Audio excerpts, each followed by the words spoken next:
পৃথিবীর সবচেয়ে ভয়ঙ্কর আর রহস্যে ঘেরা জায়গাটা লুকিয়ে আছে প্রশান্ত মহাসাগরের এক কর্নারে ফিলিপাইনের ঠিক পূর্ব পাশে, যেটা মানুষ চেনে মারিয়ানা ট্রেঞ্চ নামে। কিন্তু এই জায়গাটা আসলে একটা অতল রহস্যময় গহ্বর, যেখানে নামা মানেই অন্ধকারে হারিয়ে যাওয়া। প্রায় 11,000 মিটার গভীরে, যেখানে সূর্যের আলোর একটা রশ্মিও পৌঁছাতে পারে না। এমনকি সেখানে নেমে গেলে মনে হবে চারপাশ থেকে অজস্র দৈত্য আপনার শরীরটাকে থেতলে দিতে চাইছে। এই গহ্বরে ঢোকার সাহস খুব কম জাতিই দেখিয়েছে, কিন্তু সম্প্রতি এক দেশ যেন অন্য সব হিসেব ছুঁড়ে ফেলে ঝাঁপিয়ে পড়েছে এই দুনিয়ার গভীরে। হ্যাঁ, চীন। তারা এখন আর কেবল গবেষণা করছে না, তারা সমুদ্রের এই গভীরে রোবট পাঠাচ্ছে, সমুদ্রের তলে স্থায়ী ঘাঁটি বানানোর ছক কষছে। এমনকি সমুদ্রের পেটে যেসব মূল্যবান খনিজ আর সম্পদ আছে সেগুলো আগেভাগেই নিজেদের করে নিতে মরিয়া হয়ে উঠেছে। অন্যদিকে যুক্তরাষ্ট্রসহ পশ্চিমা দেশগুলোর অনেকেই মহাসাগর গবেষণার আগ্রহ হারিয়ে ফেলেছে। তাহলে প্রশ্ন ওঠে, মারিয়ানা ট্রেঞ্চের গভীরে কি এমন আছে যার জন্য চীন এত মরিয়া হয়ে উঠেছে? কেন সমুদ্রের গভীরে গড়ে তুলছে রোবটের ঘাঁটি? চলুন আজ এগুলোই জানবো। সমুদ্রের উপরে ঝকঝকে আলো থাকলেও নিচে নামতে নামতে দ্রুতই পাল্টে যায় সেই চেনা পৃথিবীটা। প্রায় 200 মিটার পর্যন্ত পানির স্তরটা আলো এবং প্রাণে ভরা, কিন্তু এরপরেই শুরু হয় অন্ধকারের রাজত্ব। যত নিচে নামা হয় ততটাই আলো ফিকে হতে থাকে, আর পানির চাপ বাড়তে থাকে ভয়ঙ্করভাবে, যেন চারপাশ থেকে ধীরে ধীরে কোনো অদৃশ্য হাত আপনাকে চেপে ধরছে। 1 কিলোমিটার নিচে পৌঁছাতেই সূর্যের আলো পুরোপুরিভাবে হারিয়ে যায়, আর সেখান থেকেই শুরু হয় এক অদ্ভুত জগৎ, যেখানে প্রাণীরা নিজেদের শরীর থেকেই আলো জ্বালিয়ে শিকার খুঁজে বেড়ায়। আরও নিচে গেলে শুরু হয় আরও এক নতুন স্তর, যেখানে কিছু অদ্ভুত জীব যেমন লম্বা বাহুর স্কুইড বা ফুলে ওঠা মাছ অতিমাত্রার চাপ আর অন্ধকারের মধ্যে দিব্যি বেঁচে থাকে। প্রায় 4000 মিটার নিচে শুরু হয় অ্যাবিস অঞ্চল, যেখানে চির অন্ধকারে সমুদ্রতল পুরো পলিমাটিতে ঢাকা পড়ে আছে। দেখলে মনে হবে এটা এক বিরান মরুভূমি, কিন্তু এই পলিমাটির নিচে লুকিয়ে আছে কোটি কোটি বছরের ইতিহাস।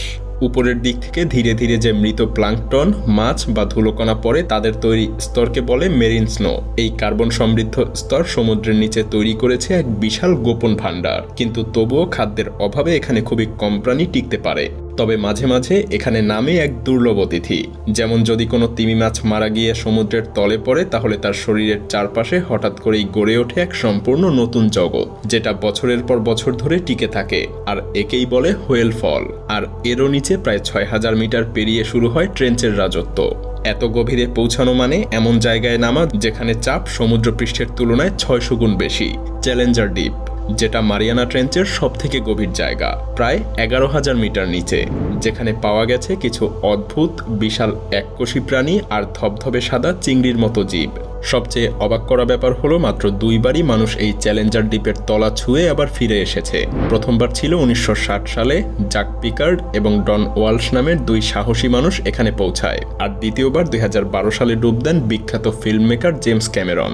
এরপর ভিক্টর ভেসকোভো নামের একজন অনুসন্ধানকারী এই গভীর জায়গায় কয়েকবার ডুব দিয়ে সেখানে পৌঁছানোর চেষ্টা করে। তবে 2020 সালে চীন ফেনডৌজে নামের এক ডুবোযানে 3 জন মানুষকে বসিয়ে নামিয়ে দেয় মারিয়ানা ট্রেঞ্চের এই ভয়াল তলদেশে।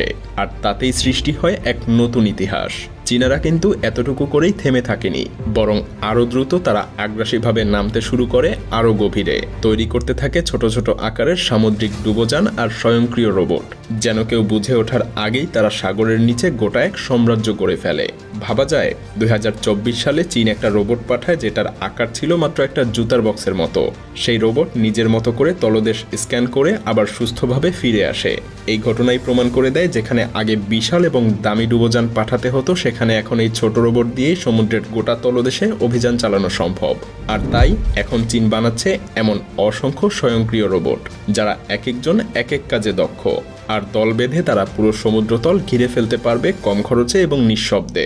শুধু তাই না, চীন এখন পরিকল্পনা করছে এক ভয়ঙ্কর সাহসী উদ্যোগের, এমন কিছু যা অন্য কোনো দেশ কখনো ভাবতেও সাহস পায়নি। কারণ এই অন্ধকার আর চাপাময় সমুদ্রের তলেই লুকিয়ে আছে এক অমূল্য এক ভাণ্ডার, প্রাকৃতিক সম্পদ আর বিজ্ঞানের না বলা রহস্য। এখানকার কিছু জায়গা যেন তৈরি হয়েছে একেবারে আলাদা নিয়মে, যেখানে সূর্যের আলো ছাড়াই গড়ে উঠেছে এক রহস্যময় জগৎ। কিন্তু সব রহস্যের মধ্যে সবথেকে বিস্ময় জায়গায় মিথেন হাইড্রেট, বরফের মতো দেখায় অথচ আগুন ধরালেই জ্বলে ওঠে। এটাকেই বলে আগুনের বরফ। বিজ্ঞানীরা ভাবছে এটা ভবিষ্যতের জ্বালানি হতে পারে, কিন্তু ভয় এখানেই। এই জমাট বাঁধা বরফ থেকে গ্যাস তুলতে গেলে যদি নিচের স্তরে বেশি নাড়াচাড়া হয় তাহলে সমুদ্রের তলদেশ ধসে পড়তে পারে, অথবা একসাথে ছুটে বেরিয়ে যেতে পারে বিপুল পরিমাণ মিথেন গ্যাস, যা শুধুমাত্র সমুদ্র না, বায়ুমণ্ডলও বিষিয়ে তুলতে পারে। আরও আছে সেই ছোট ছোট পাথরের মতো জিনিস যেগুলোর ভেতরে লুকিয়ে আছে কোটি টাকার ধাতু, যাদেরকে বলে পলিমেটাল নডিউল। এসব দিয়েই তৈরি হয় আধুনিক ব্যাটারি, ইলেকট্রিক গাড়ি আর টেকনোলজির ভবিষ্যৎ। সামনের শতাব্দীতে এসব পদার্থের চাহিদা এতটা বাড়বে যে যেসব দেশ পিছিয়ে আছে তারা তখন আরও অনেক দূরে ছিটকে পড়বে। আর তাই এখন থেকেই অনেক দেশ আর বড় বড় কোম্পানি নজর দিচ্ছে এই সমুদ্রের গভীরে, যেখানে অন্ধকারের নিচে লুকিয়ে আছে আগামীর পেট্রোল আর তেলের বিকল্প শক্তি। হ্যাঁ, দুনিয়ার এই অন্ধকার গভীর সমুদ্রটা এখন ধীরে ধীরে পরিণত হচ্ছে এক ভয়ানক আন্তর্জাতিক প্রতিযোগিতার ময়দানে। আর সেই খেলায় এখন চীন এগিয়ে যাচ্ছে ঝড়ের গতিতে। তারা এখন শুধু অনুসন্ধানে নেই, বরং তলদেশের অমূল্য সম্পদ নিজেদের নিয়ন্ত্রণে রাখতে শুরু করে দিয়েছে স্থায়ী ঘাঁটি বানানো আর অত্যাধুনিক প্রযুক্তি বসানো।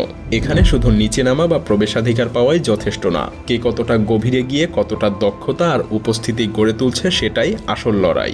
যে দেশ এখন বিজ্ঞান আর প্রযুক্তিতে বিনিয়োগ করছে, ভবিষ্যতে পুরো গভীর সাগরের ক্ষমতা থাকবে তাদের হাতেই।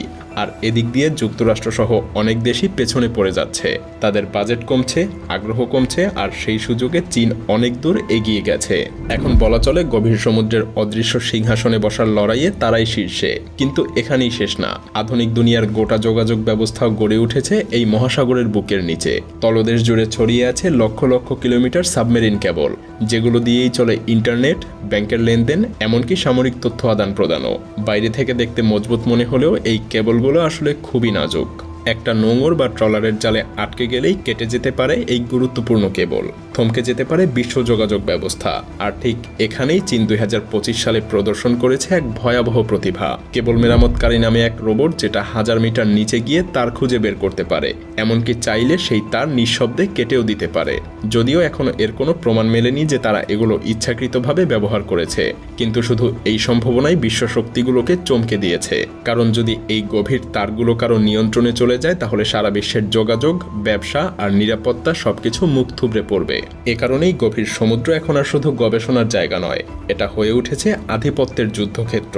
আর এই যুদ্ধে কে জিতবে তা নির্ভর করছে আজকের সিদ্ধান্তের উপর। কারণ যেই গভীরতা মানুষ এতদিন ভয় পেত, সেই গভীরতাই এখন ভবিষ্যতের চাবিকাঠি হয়ে দাঁড়াচ্ছে। তবে যদি এই তলদেশে লুকিয়ে থাকার ক্ষমতা, তথ্য, নিয়ন্ত্রণ আর সম্পদ কেউ একা হাতের মুঠোয় নিয়ে নেয়, তাহলে তার মূল্য শুধু একটা দেশ না, গুনবে পুরো মানব সভ্যতা। আপনি, আমি, এই গ্রহের প্রতিটা মানুষ সেই ভুলের দায় থেকে কেউ রেহাই পাবে না।